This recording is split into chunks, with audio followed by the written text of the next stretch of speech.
How many of y'all have been to the Statue of Liberty? I have a bell. The other day, sometime just see if you can unscrew the top of the bell. So I unscrewed it. And I'm looking at it, I'm like, oh wow, this is really cool. And then I said, dang, kind of look like something. What does it look like to you? Because to me, it looks like the torch that Lady Liberty holds. Look at this shit. Stay with me, y'all. Statue of Liberty was a gift from France, dedicated in 1886. When I think of bells, I think about church bells back in the day. The city hall bells, you know, that would ring on the hour. Brought to the colonies, you know, 1500s by the European explorers. They were to mark time. Our community church would also be a warning of fires, attacks, or emergencies. Keep that in mind.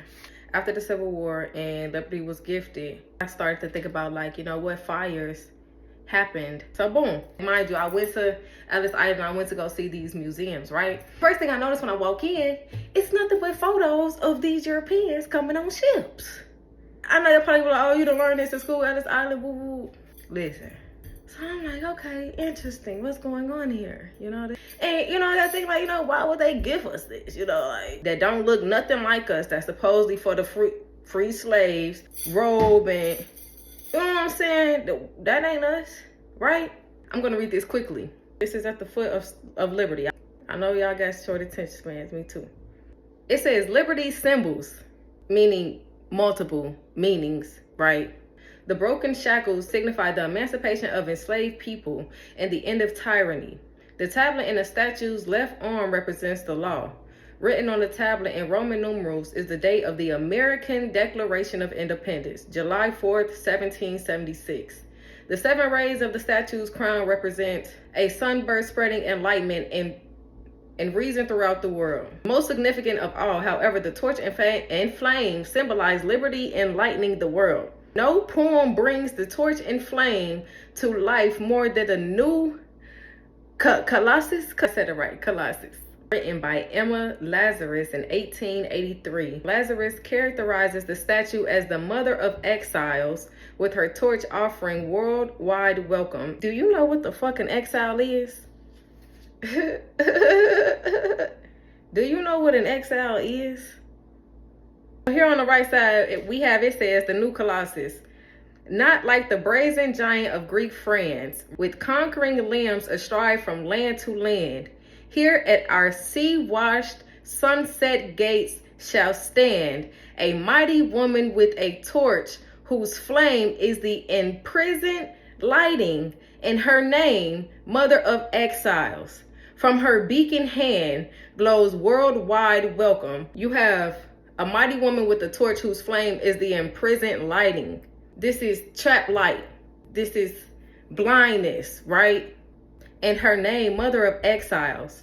To be exiled is to be barred from a native country or banished. Mind you, these places had all these prisoners. These motherfuckers doing all these knowing to man things to each other and they country coming over here by the mass. Okay, so you have the Mother of Exile. So she's standing there. She has this trap light beaming for these people who are banned from where they're coming from, and she's the mother of them. She's going to take care, right? What does a mother do? A mother takes care, right? Supposed to, right? She with silent lips, give me your tired, your poor, your huddled masses yearning to breathe free. Send these the homeless tempest tossed to me. I lift my lamp beside the golden door. The golden door? Bitch, what golden door? Why is France gifting us this Statue of Liberty in honor of the Black enslaved free people, but the symbols and dedication is closest to telling these people to bring they struggling ass over here to be taken care of by the Mother of Exiles, and they welcome to the Golden Gate. In the museum, it shows they tried numerous times to make the flame brighter and brighter. but they couldn't do it. So that's why they covered it in the gold. It was operating as a lighthouse, but they couldn't get it as bright as they wanted to. And one of the main entrances, Ellis Island, from gateway to museum. Over 12 million immigrants entered the United States through Ellis Island. I'll stop there. This is through the years 1892, 1954. How long ago was that? My grandmother was born in 1948.